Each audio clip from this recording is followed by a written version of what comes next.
www.libradio.org, la radio qui vient à ta rencontre.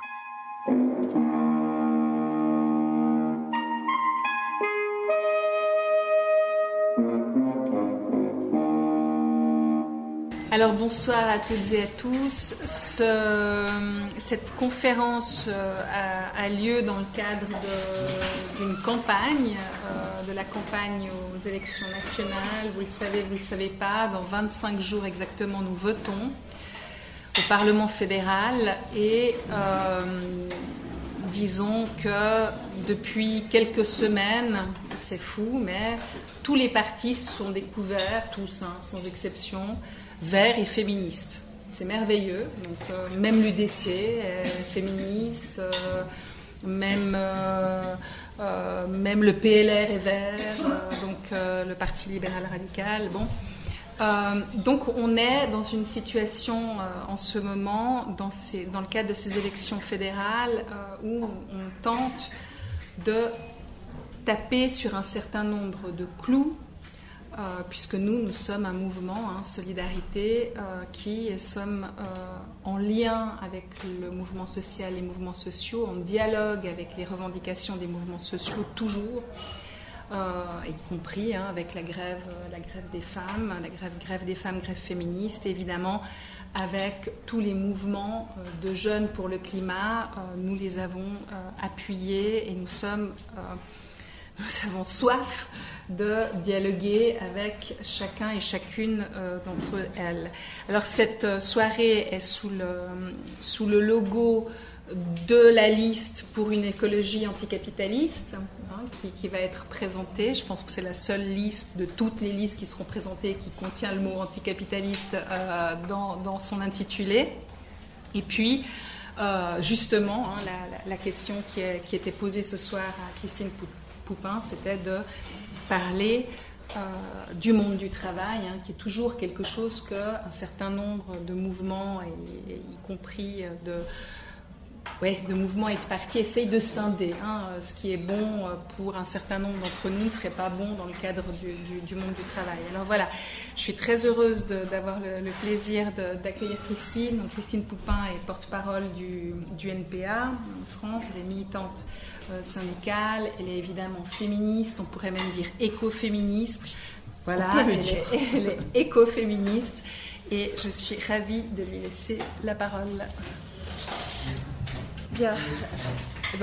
Merci beaucoup d'être là, merci beaucoup pour l'invitation. Alors l'intitulé, c'est les défis du monde du travail face au changement climatique, parce que c'est vrai, comme tu l'as dit, qu'on a un petit problème. Quand même, qu'on a un petit problème avec la place du mouvement ouvrier, du mouvement syndical dans ces mobilisations-là. Donc, peut-être pour démarrer, je vais quand même dire des choses que tout le monde connaît, mais qu'on a un peu du mal à faire prendre en compte réellement, qui est l'ampleur d'une catastrophe qui n'est pas une catastrophe qui est devant nous, la catastrophe climatique, mais qui est quelque chose qui est ici, maintenant, agissant.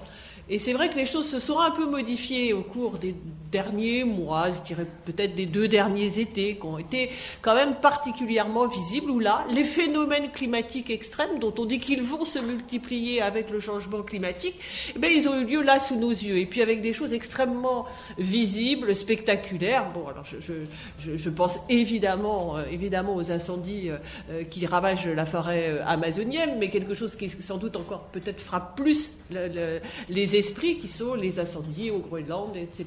Bon. Et puis il y a eu immédiatement ces vagues de chaleur extrêmes, ces sécheresses extrêmes. Il n'est pas tombé une goutte de pluie, en tout cas pour ce qui concerne la France, depuis plus d'1 mois. Et puis tout d'un coup, il se met à pleuvoir dans le sud de l'Espagne, et on a comme ça des trompes d'eau, comme on avait eu l'été dernier dans les Cévennes en France. Donc voilà, c'est sous nos yeux. Et puis je pense qu'il faut rappeler, quelquefois on sépare, c'est qu'en même temps, ces phénomènes-là sont des accélérateurs extraordinaires de la crise sociale, des injustices, des inégalités sociales. Bon, évidemment, c'est rien presque à côté de ce qu'on connaîtra sur quelque chose qui, dans les effets du réchauffement climatique, sera un phénomène plus long, mais sans doute encore plus massif, qui est tout ce qui tourne autour de la question de l'élévation du niveau des océans, puisque là, on aura des zones entières qui sont menacées par la montée des océans et qui sont en général des zones extrêmement peuplées, dont on sait, il suffit de voir ce qui s'est passé avec Katrina, que les plus pauvres, que les populations racisées, etc., sont évidemment celles qui ont le plus de mal à se protéger, qui sont directement concernées. Donc là, les rapports de l'ONU sont tout à fait clairs. Pour la 3e année consécutive, la faim a augmenté dans le monde. C'est un quart de la population qui est menacée d'une pénurie d'eau. Et puis, là encore, on dit que ça va aggraver les conflits. Mais les conflits, ils sont là, d'ores et déjà. On dénombre plus de 2500 conflits dans le monde autour des questions d'accès aux énergies fossiles, à l'eau, à la terre, à la nourriture. Donc, alors, dans notre courant, on dit souvent socialisme ou barbarie, éco-socialisme ou barbarie, mais c'est pas juste une figure, quoi. C'est ici et c'est maintenant. Alors ça, c'est ce qu'on voit. On a eu aussi, depuis une année, un certain nombre d'éléments, de rapports scientifiques, de groupements scientifiques. On pourrait revenir sur comment tout ça fonctionne,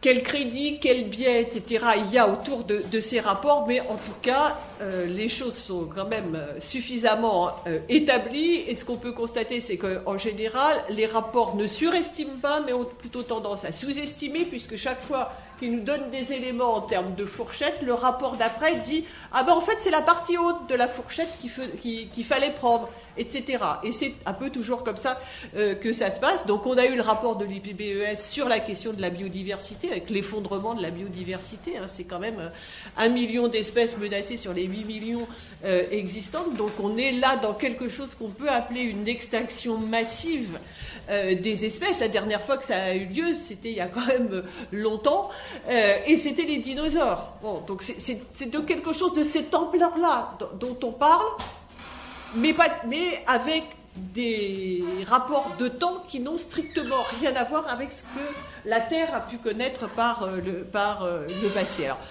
le rapport sur lequel je vais peut-être plus insister, parce que ça a un intérêt direct pour nous aujourd'hui, pour comment et dans quel délai et dans quelle proportion on doit agir, c'est le rapport spécial du GIEC qui est sorti en octobre dernier. En général, on n'attend pas énormément de bonnes choses des COP, de la COP 21, pas plus, de ce qu'on a appelé donc l'accord de Paris, mais l'accord de Paris avait réussi à faire inscrire, en plus il faut rester en dessous des 2 degrés, la mobilisation climat et les populations les premières concernées, c'est-à-dire très souvent quand même les îles directement menacées par la montée des océans, avaient réussi à faire rajouter... Enfin, pour nous, ce serait quand même mieux si on arrivait à rester en dessous d'1,5 degré d'augmentation de la température moyenne de la Terre. Bon, et ça avait été inscrit dans les conclusions, dans l'accord de Paris. Bon. L'intérêt principal de cette chose-là, c'est que derrière, il y a une demande au GIEC de travailler sur cette affaire-là. C'est-à-dire quelle serait effectivement la différence entre plus 2 degrés ou plus 1,5 degré, en sachant qu'aujourd'hui, on est quand même à une augmentation d'1 degré de la température moyenne de la Terre. On parle toujours en moyenne, ce qui ne veut pas dire forcément grand-chose, parce qu'évidemment, au pôle, c'est 3 fois plus rapide. Mais comme les conséquences de ce qui se passe au pôle sont beaucoup plus importantes, on voit tout de suite le problème. Enfin, toujours est-il qu'il y a ce travail qui a été fait sur la différence entre 1 degré et 1,5 degré et 2 degrés d'augmentation. Et là, le bilan est sans appel de tous les points de vue, du point de vue des conséquences sociales, des conséquences sur les populations, de l'élévation du niveau de la terre, du niveau des mers, des pertes de biodiversité, etc. Bon. Et par ailleurs, on sait que la limite des 2 degrés, en fait, contrairement à ce qu'on s'était un peu rabâché, est loin d'être une limite sûre. C'est-à-dire que 2 degrés, il peut se passer un certain nombre de choses qui peuvent interagir avec d'autres et provoquer un basculement. Je pense, là encore, particulièrement, c'est pour ça que je parlais des pôles tout à l'heure, à la question de la fonte des calottes glaciaires et de la façon dont, à la fois, ça va moins renvoyer les rayons solaires, donc amener davantage de permettre à plus de chaleur de venir sur la Terre, et puis aussi provoquer des phénomènes de cumul, avec y compris la possibilité de libération de grandes quantités de méthane, sans compter tous ceux qui sont en embuscade et qui attendent l'opportunité merveilleuse de voir se dégager une nouvelle route par le nord, grâce à la fonte des glaciers, ce qui permet de faire encore plus de transport international, grand pourvoyeur en gaz à effet de serre, et d'aller trouver du nouveau pétrole, grand pourvoyeur en gaz à effet de serre. Donc on voit comment les choses peuvent effectivement se cumuler. Donc ce qui est établi, c'est que c'est 1,5 degré qu'il faut viser. J'insiste un petit peu là-dessus parce que souvent on entend « oui, bah, tu ne te rends pas compte, déjà 2 degrés », telles que les choses sont parties, on ne va pas y arriver. Alors, si tu te mets à nous parler d'1,5 degré, mais là, c'est... Sauf qu'à un moment, il faut dire la vérité. Ouais, et comme disait quelqu'un de célèbre, seule la vérité est révolutionnaire. Mais là, en l'occurrence, c'est pas... Voilà, c'est sérieusement... C'est sérieux, quoi. Bon. Et donc, les travaux du GIEC, pour schématiser, ont donné, en gros, 4 grands scénarios, pour aller vite. Alors, il y en a un qui dit, bon, de toute façon... on ne va pas y arriver, donc on va dépasser, mais vous inquiétez pas, on reviendra en dessous après. Bon, sauf que là, sur le climat, ça ne marche pas. C'est-à-dire, je vous l'ai dit, on peut enclencher des phénomènes et des boucles de rétroaction positive, c'est-à-dire des trucs, en gros, plus ça chauffe, pour dire les choses dans un langage compréhensible. Et donc l'idée de j'ai dépassé, excusez-moi, mais je vais me rattraper, bon, ça ne peut pas fonctionner. Donc il faut déjà éliminer ce 4e scénario. Donc il reste les 3. Un des problèmes parmi les scénarios qui restent, alors qui était déjà présent dans le 4e qu'on a éliminé, c'est que on nous dit il faut réduire les émissions nettes de gaz à effet de serre. Et comme le diable gît dans les détails, là c'est pas un détail, le petit mot net, il veut dire qu'en fait on a le droit de compter les émissions positives, c'est-à-dire ce qui a effectivement d'émis comme CO2 et autres gaz à effet de serre, mais qu'on peut aussi compter les émissions négatives. Alors, émissions négatives, c'est un peu louche comme ça, mais c'est l'idée qu'on a les moyens d'aller retirer du CO2 de l'atmosphère et que ce qui compte à l'arrivée, c'est le résultat de l'addition. Bon. Le problème, c'est les moyens qui sont mis en œuvre pour faire ça. Et que ce qui est promu... Alors, il y a eu plein d'idées un peu dangereuses,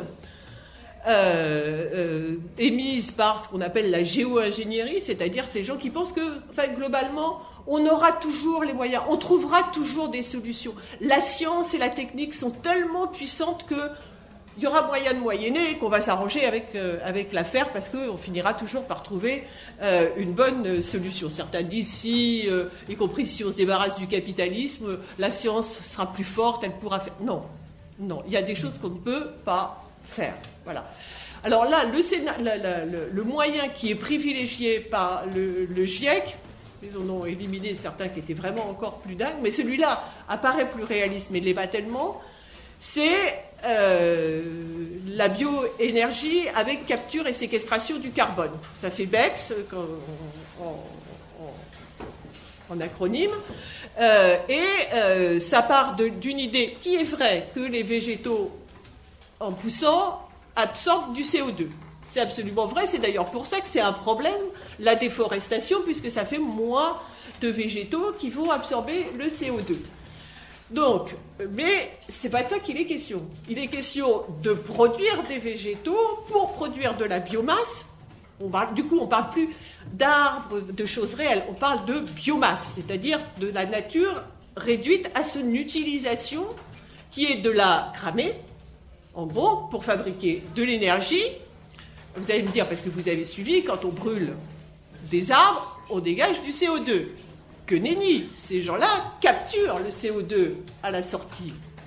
Voilà, ce qui est déjà un problème. Et ensuite, une fois qu'ils l'ont capturé, bon, ils l'enfouissent sous terre et on a gagné. Voilà, c'est ça la solution. Bon. Le problème, c'est que si, pour, en gros, à la louche, se débarrasser d'une moitié des émissions qu'on a en trop, il faudrait consacrer à peu près la surface de l'Inde à la culture de végétaux pour produire de la biomasse, pour pouvoir la brûler, pour pouvoir en capturer ensuite le CO2, pour pouvoir l'enfouir sous terre. Autant dire, bon, outre le fait que ça a peu de chances de fonctionner, que de tous les points de vue, puisqu'on a par ailleurs des points de vue des problèmes globaux de dégradation des sols, de dégradation des rendements agricoles, de perte de capacité de terres cultivables, donc on est là en quelque chose qui va multiplier les problèmes. Et qu'au lieu de résoudre un problème, on va en ajouter d'autres. Ce qui veut dire que le seul scénario qui nous reste possible, c'est celui qui prévoit de réduire drastiquement les émissions. Et pas les émissions nettes, mais les émissions en vrai. Donc, en vrai, de réduire la consommation et l'utilisation des énergies fossiles. L'objectif, là, c'est une réduction de 58% avant 2030, mais net, hein, en net, en vrai, quoi. Bon, le problème, c'est que ces énergies fossiles, c'est 80% de l'énergie utilisée dans le monde, et que que ces émissions d'énergie fossile, c'est 80% des émissions de gaz à effet de serre. L'autre partie, c'est la déforestation, et que 85% des besoins en énergie sont couverts par ces énergies fossiles. Donc on voit bien que ce qu'il faut faire à l'arrivée, c'est pas juste une transition énergétique. Bon, parce que quand les capitalistes nous parlent de transition énergétique, en fait, leur idée, c'est on rajoute des énergies vertes, des énergies renouvelables, à tout le reste qui reste identique. On peut réduire un tout petit peu, mais on garde le nucléaire, puisqu'ils considèrent que le nucléaire est une énergie propre. Et puis on continue avec les fossiles, et puis on rajoute un petit peu. Il n'y a qu'à voir les publicités. Alors bon, chez nous, c'est Engie, EDF, Total, enfin bon, il doit y avoir les mêmes chez vous. Plus vert que tu meurs, mais c'est pas ça, voilà, c'est pas ça. On a besoin d'une vraie révolution énergétique, c'est-à-dire d'avoir un système qui passe 100% aux énergies renouvelables.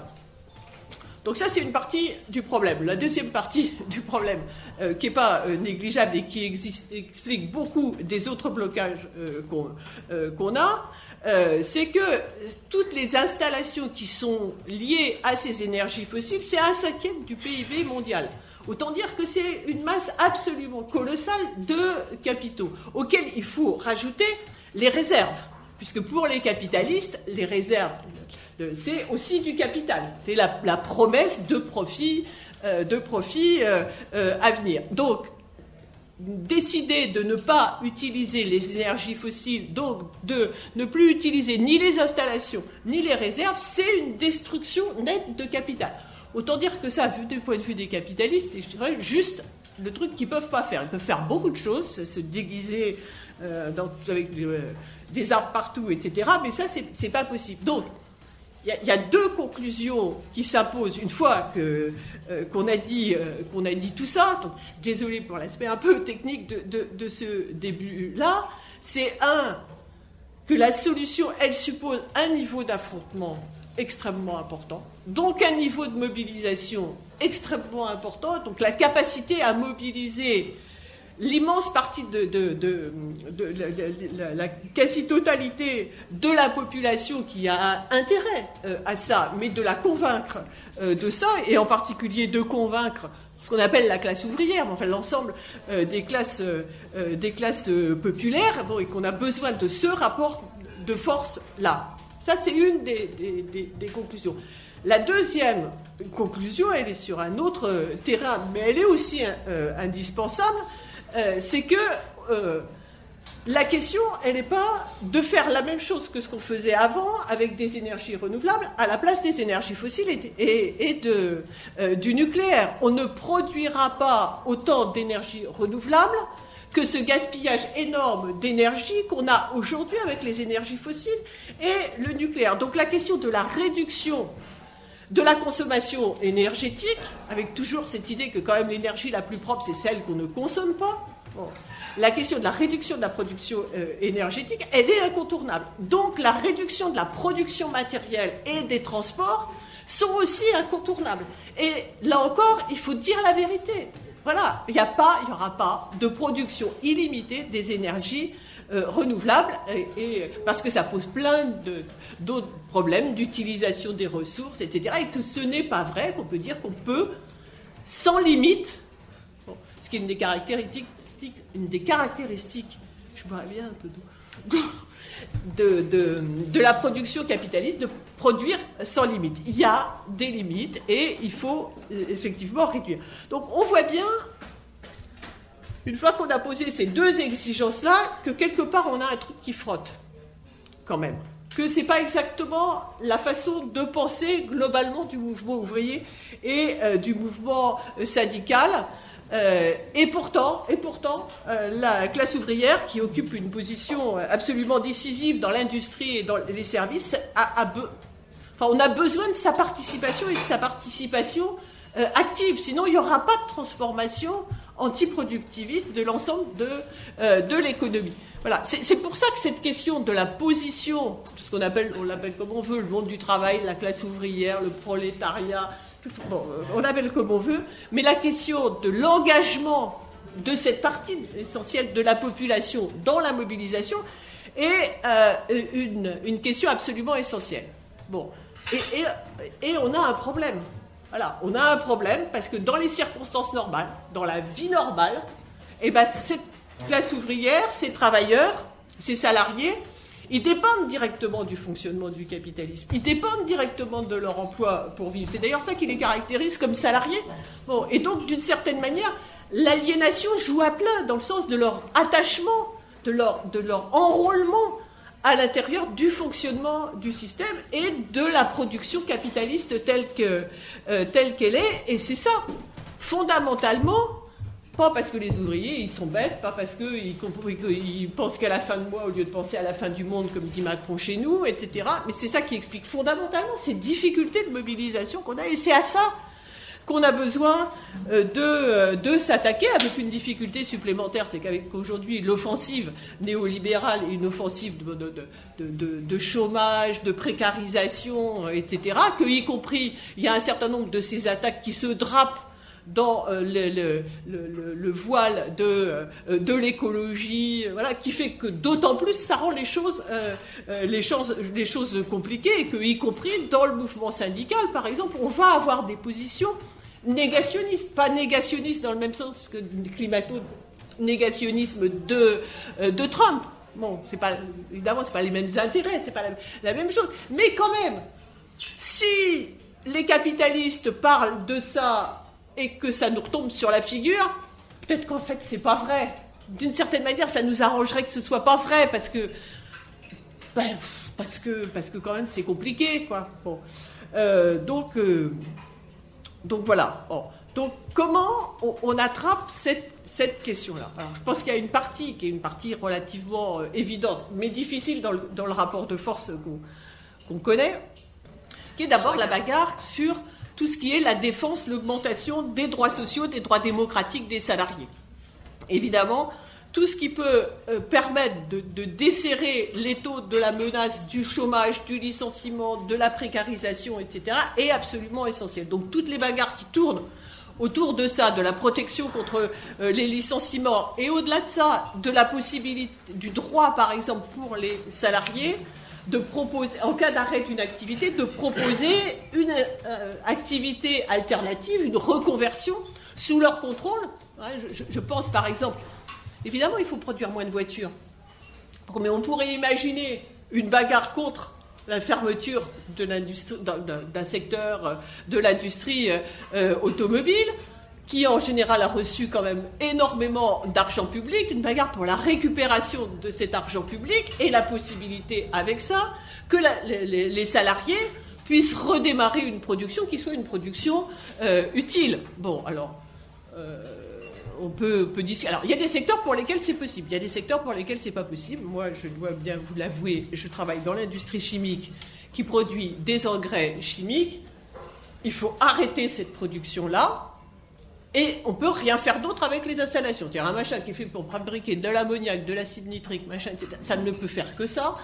Et ça peut pas faire autre chose. Bon. Donc il faut l'arrêter. Et donc la question de la protection des salariés en cas de fermeture de ce type d'entreprise, de maintien des droits, maintien du salaire, jusqu'à la possibilité de retrouver un travail ou d'arriver à l'âge de la retraite.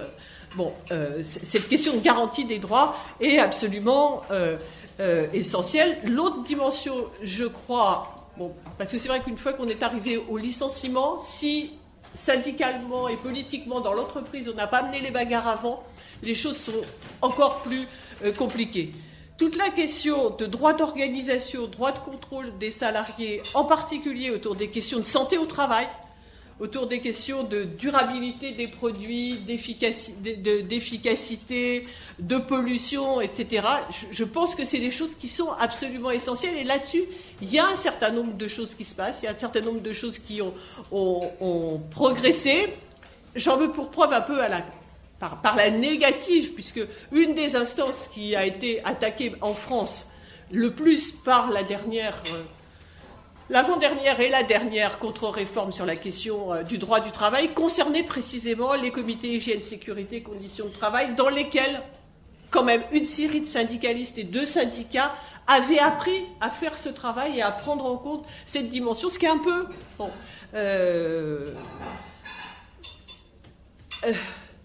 j'allais dire nouveau dans le mouvement ouvrier, pas tout à fait. À ses origines, le mouvement ouvrier a supporté ces questions-là, a longtemps été totalement sous une influence très très productiviste et renoue avec la capacité à poser ces questions-là. Je pense que dans la pratique syndicale, je pense que c'est une question qui est extrêmement importante. Puis je crois que ça va avec aussi toute une série d'autres combats qui ne sont pas strictement des combats syndicaux, mais qui sont aussi tout ce qui permet de lever les inquiétudes sur la vie. C'est-à-dire cette idée que si je perds mon emploi, je perds mon salaire, mais je perds aussi tout, y compris les moyens de vie élémentaires. Je pense que tous les combats qu'on peut mener autour des questions de protection sociale, mais aussi d'accès aux services publics, de gratuité des services publics, c'est-à-dire cette idée que l'essentiel doit être fourni de manière gratuite, les transports gratuits, les accès à l'eau, à l'électricité pour les besoins de base, etc. Je pense que c'est c'est-à-dire tous ces combats qui permettent de desserrer les taux. C'est-à-dire qu'il n'y a pas de contradiction entre des combats qui permettent de desserrer les taux sur la possibilité de vivre des salariés et un combat pour l'écologie. Au contraire, je pense que tout ce qui permet d'aller dans ce sens-là, outre le fait que dans la mobilisation qui permet d'aller dans ce sens-là, on peut poser d'autres questions, parce qu'au moment où les gens se mobilisent, on peut poser plus de questions intéressantes que quand on a le nez dans le guidon au boulot. Bon. Mais ça, c'est une partie de la chose. Derrière, je crois que la question qui nous est posée, c'est réellement celle de la reconstruction d'un mouvement ouvrier, à la fois politique et syndical, qui soit effectivement capable de faire avancer ces idées, qui soient à la fois anticapitalistes, mais aussi antiproductivistes, là où c'est sans doute le plus difficile de le poser, c'est-à-dire au sein même des entreprises.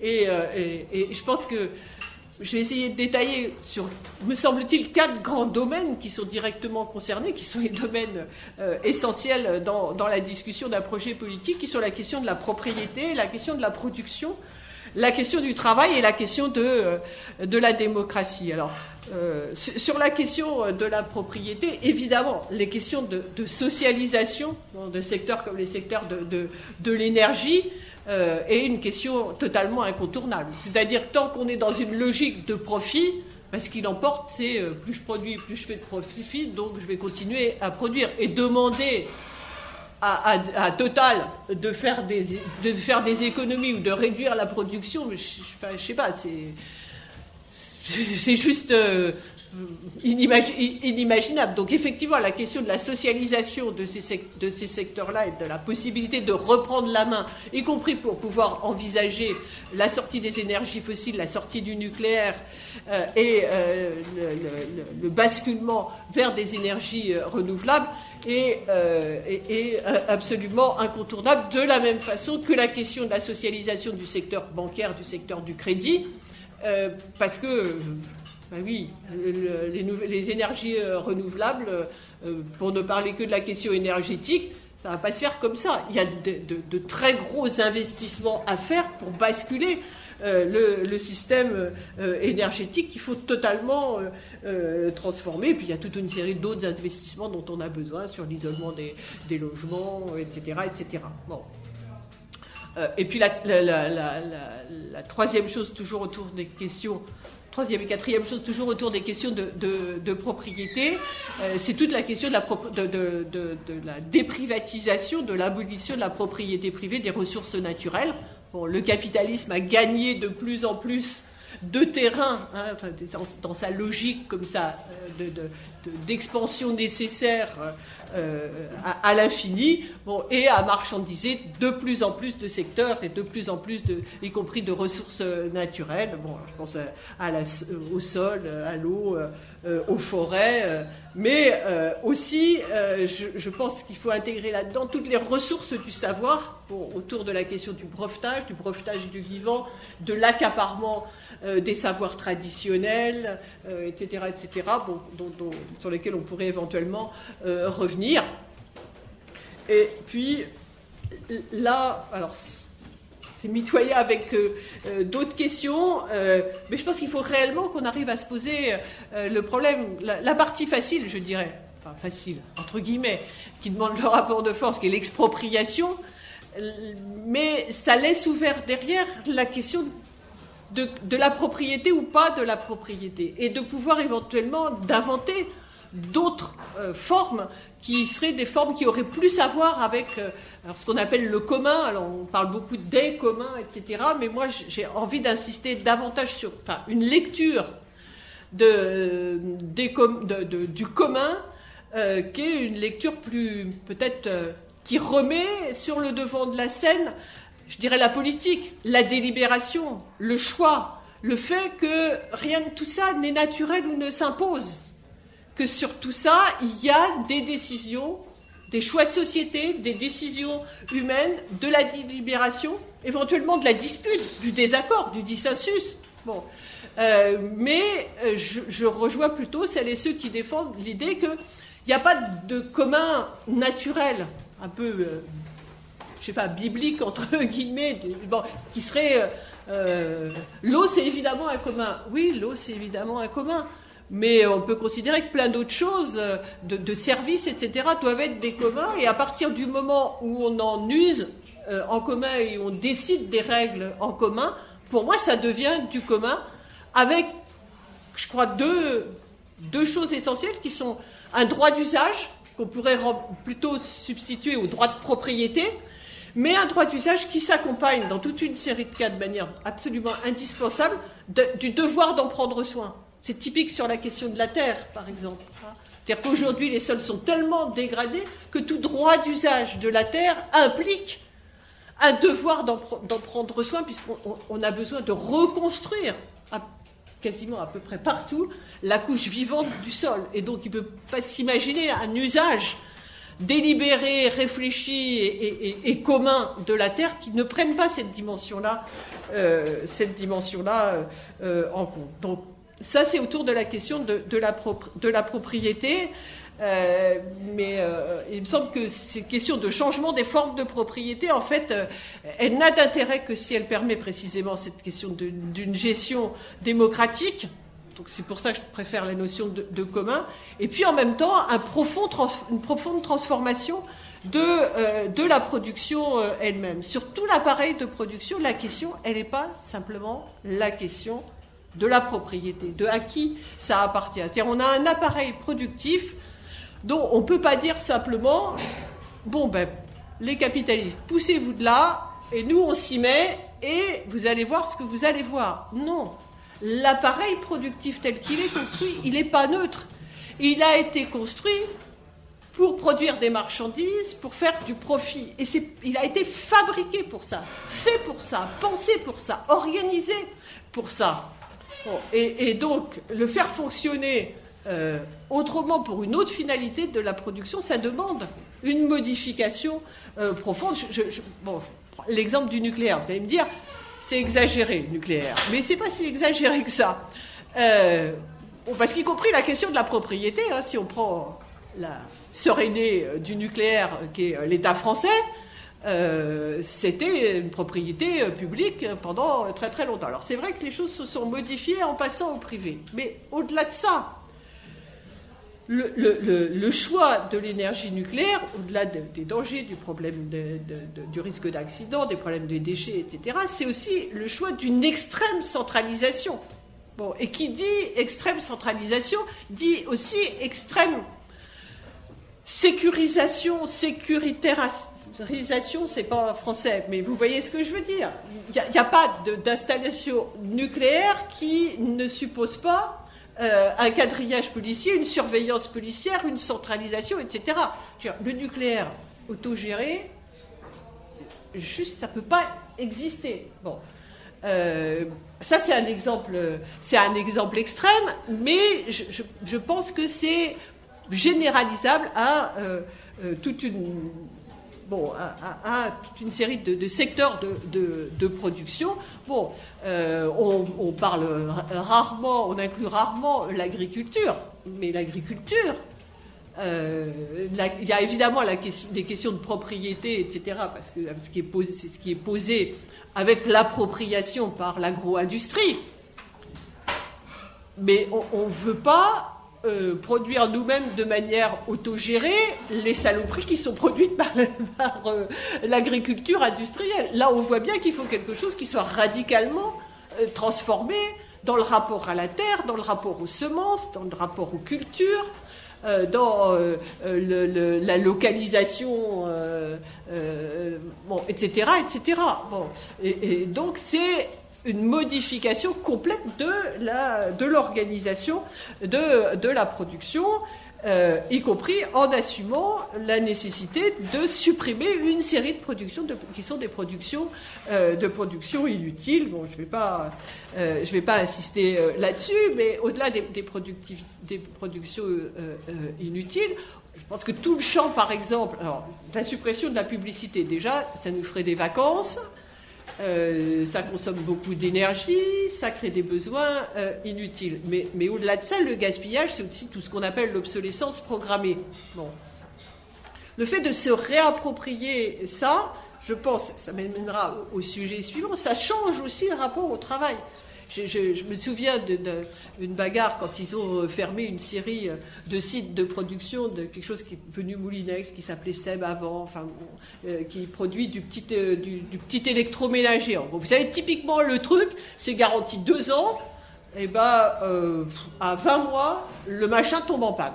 C'est soudé de partout, vous ne pouvez rien changer, vous ne pouvez rien réparer. Et je me souviens d'interviews d'ouvrières qui avaient vu la production se modifier et qui exprimaient leur souffrance de fabriquer cette merde, quoi. Ce truc dont ils savent que ça va tomber en panne, que c'est pas réparable, que les gens vont pas être contents, et que donc on travaille pas bien.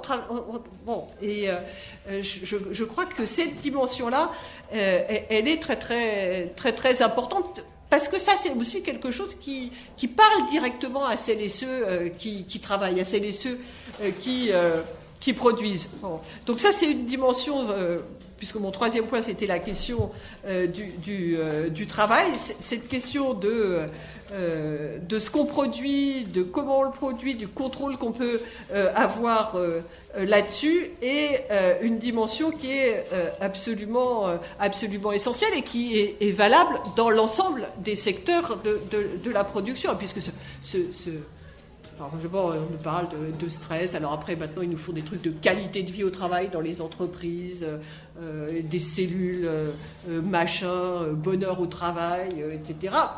Ça exprime juste une chose qu'on peut constater quasiment tous les jours. C'est nombre de personnes avec qui on discute qui ne supportent plus leur boulot, mais juste parce que leur boulot les fait souffrir, ou parce que dans leur boulot, ils sentent qu'ils font souffrir celles et ceux auxquels ils s'adressent, celles et ceux dont ils sont censés prendre soin. Ça, c'est vrai. Bon, là, il y a une grève qui dure depuis plusieurs mois maintenant aux urgences chez nous, mais c'est vrai dans l'ensemble de la santé, mais c'est vrai dans des établissements d'accueil pour les personnes âgées. C'est vrai sur tout le personnel qui travaille à Pôle emploi. C'est pas Pôle emploi, c'est le service qui accueille les chômeurs, les demandeurs d'emploi, etc.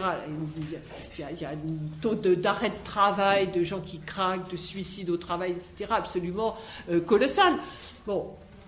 Donc cette dimension de la qualité du travail qu'on fait, de critique, justement, alors nous, on va dire dans des termes savants, mais oui, ça a une incidence sur comment... C'est pas la même chose de travailler pour produire des marchandises ou pour produire ce qu'on peut appeler des valeurs d'usage, c'est-à-dire des choses qui vont effectivement être utiles, dont on se préoccupe de savoir qu'elles sont effectivement utiles, commodes, qu'elles consomment le moins possible d'énergie, qu'on va pouvoir les réparer, qu'éventuellement elles soient belles même, pourquoi pas, soyons fous, allez, bon...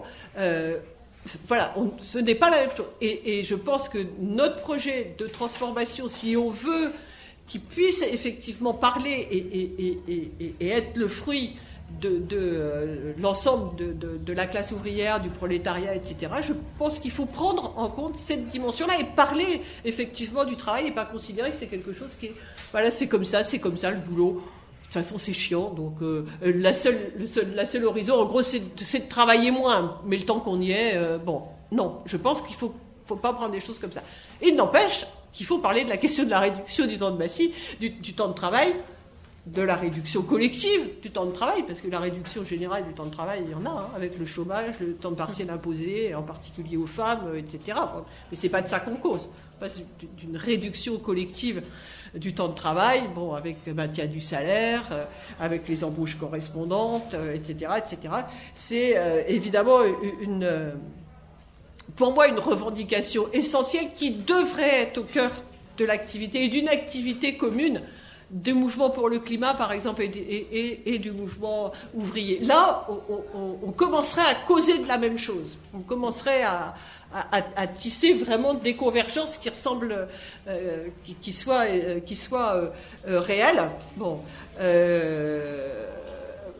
avec tous les autres avantages qu'ont la réduction du temps de travail en termes du temps pour faire autre chose, pour participer à la vie politique, sociale, etc. Bon. Mais je voulais insister quand même sur... c'est vrai que c'est une question essentielle dans la sphère de la production, hein, qui relève directement du rapport de force entre capital et travail, puisque si on a travaillé moins en étant payé pareil, on voit bien que quelque part il va falloir aller le chercher, quoi, hein, qu'il y aura de l'affrontement autour de ça. Mais je voulais insister sur une dimension, c'est que quand on parle... du travail, il faut se dire qu'en dehors du travail salarié, certes, il y a du temps libre, mais pas que, qu'il y a aussi du travail invisible, gratuit, et que donc pour certaines, il y a beaucoup moins de temps libre, et qu'il y a cette dimension du travail qu'on appelle le travail de reproduction, bon, parce que voilà, les travailleurs produisent, font la production, mais qui produit les travailleurs, qui entretient les travailleurs. Bon. Et c'est ce travail-là qui est pour beaucoup un travail invisible, un travail souvent gratuit, fait dans l'immense majorité par les femmes. Je n'ai pas le temps de donner les chiffres parce que c'est trop long. Sur lesquels quand même le déplacement du partage se fait, j'allais dire à la vitesse des glaciers, non, beaucoup plus... Parce que les glaciers maintenant bougent très vite, donc très doucement, on va dire. Donc, et qu'y compris quand ça bouge, c'est intéressant de regarder dans le détail ce qui bouge. C'est-à-dire que les tâches qui sont effectivement partagées ne sont pas exactement les mêmes. C'est-à-dire que les femmes gardent quand même l'immense majorité des travaux, le truc bien chiant, bien répétitif, de tous les jours, etc. Par contre, le partage a un peu bougé sur des choses plus intéressantes, plus valorisantes, que ce soit dans la partie soins aux enfants, un truc un peu épanouissant, c'est important, voilà. Mais, et puis, parce qu'on rentre aussi là-dedans le bricolage et le jardinage, par exemple. Alors évidemment, à l'arrivée, on a l'impression que ça bouge. Donc, quelquefois, il faut faire attention aux chiffres qui bougent, ils bougent pas tant que ça. Enfin, bref. Donc ce travail-là, il est absolument essentiel, juste au maintien, à la production, à la reproduction et au maintien et à la prise de soin de l'ensemble de la vie. Bon, évidemment, de notre point de vue, c'est extrêmement important, puisque c'est une dimension essentielle de la vie, du point de vue des capitalistes aussi, hein, parce que eux, c'est la question de la reproduction de la force de travail. Donc ça ne leur est pas exactement indifférent de savoir dans quelles conditions ça va se reproduire. Et donc j'en veux pour preuve les nombreuses attaques qu'il y a sur ce terrain-là. C'est-à-dire que quand ça peut être gratuit, être invisible, etc., plutôt qu'être réalisé par des services publics, évidemment c'est toujours ça de gagner. Accessoirement, ça peut être réalisé dans le cadre marchand, auquel cas c'est aussi ça de gagner, et on voit, je pense par exemple au scandale de ce qu'on appelle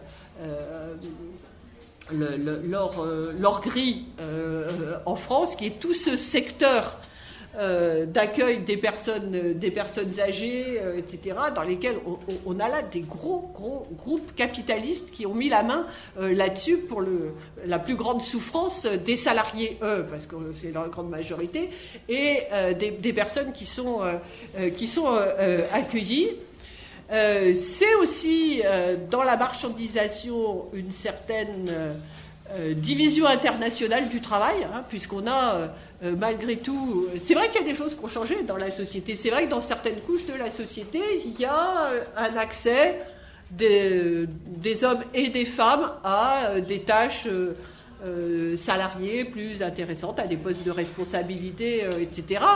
Mais une partie de ça, en fait que les tâches de reproduction, les tâches de soins, elles vont être reportées sur des travailleuses domestiques, qui souvent sont en plus des travailleuses migrantes. Bon, et là, on se retrouve à quelque chose qui ne remet absolument pas en cause la division sexiste du travail, mais qui rajoute une dimension raciste et néocoloniale ou coloniale d'exploitation et de surexploitation de ces femmes migrantes. Donc voilà, cette question de la prise en compte du travail, de l'ensemble du travail, pour moi, est une question indispensable. On ne peut pas parler de réduction du temps de travail sans envisager cette diminution, cette question-là, qui doit prendre en compte la visibilisation de ce travail, puisque pour les féministes ont quand même beaucoup mis en évidence le lien qu'il y avait entre l'invisibilité de ce travail-là et le fait qu'il soit attribué aux femmes, en général au motif qu'elles sont faites pour ça, elles le font depuis toute petite et quelque part ça doit être dans les gènes qu'elles fassent ça. Et d'ailleurs ça justifie qu'on les paye, que quand c'est dans du travail salarié, on les paye pas trop cher non plus, parce que c'est pas de la qualification, c'est un truc elles savent faire ça toute petite, donc on va pas les payer pour ça quand même. Vous allez me dire quel rapport ça a avec la question du climat, etc. Je pense que quand on est amené à se poser la question de quelle production, de qu'est-ce qui est utile, de qu'est-ce qui est inutile, remettre sur le devant de la scène la centralité de ce travail de soins au sens large est absolument indispensable, puisque là on est effectivement dans des choses qui ont besoin là du coup de croître, hein, parce que j'ai pu apparaître décroissante comme ça. C'est plus compliqué que ça. Il y a des choses qui doivent décroître, qui sont totalement inutiles, qui doivent voir disparaître, mais il y a effectivement tout un secteur qui doit être socialisé, qui doit être mixte, et qui doit reprendre toute sa place centrale. Et ça, c'est une vraie révolution de la façon de penser qu'est-ce que c'est que la production et qu'est-ce que c'est qu'est-ce qui est utile, effectivement. Voilà. Changer le travail, je l'ai dit. La dernière chose, peut-être quand même pour finir, parce qu'il faut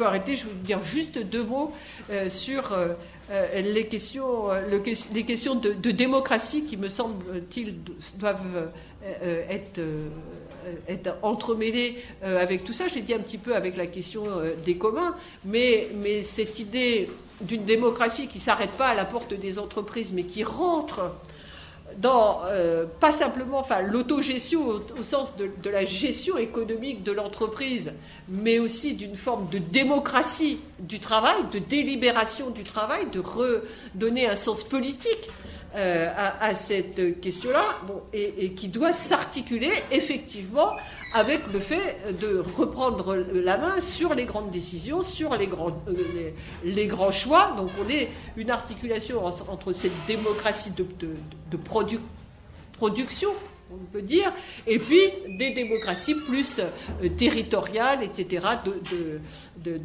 d'auto-organisation à ce niveau-là, mais qui oblige à penser une démocratie et un débat politique et démocratique très nettement élargi et qui ne soit pas simplement des grands choix globaux, mais réellement une discussion en permanence avec une idée de réintroduire, de dénaturaliser le capitalisme d'une certaine manière et de réintroduire le fait que ça se discute. Ça se discute. Et en particulier sur beaucoup de gens qui ont travaillé sur les questions de souffrance au travail insistent là-dessus. Sur le fait que le travail, ça se discute. C'est une activité humaine qui exige de la démocratie, qui se fait dans un cadre collectif et autour duquel on doit pouvoir décider, délibérer, choisir. Bon, voilà, c'est peut-être été un peu lourde sur cet aspect-là, mais c'est souvent, je pense, une dimension qu'on sous-estime, mais qui est absolument indissociable de la participation pleine et entière à, disons, la classe ouvrière, à un processus de transformation radicale et profond et total de la société. Voilà, peut-être pour finir, parce que en général la difficulté c'est quand même, ouais, d'accord, mais tout ça est quand même très très loin de la réalité aujourd'hui. Je pense que, alors, malgré toutes les difficultés, on a des raisons d'être optimiste. Je trouve que la conjugaison de l'émergence, en plus dans une génération nouvelle, puisque c'est des mobilisations qui sont extrêmement jeunes,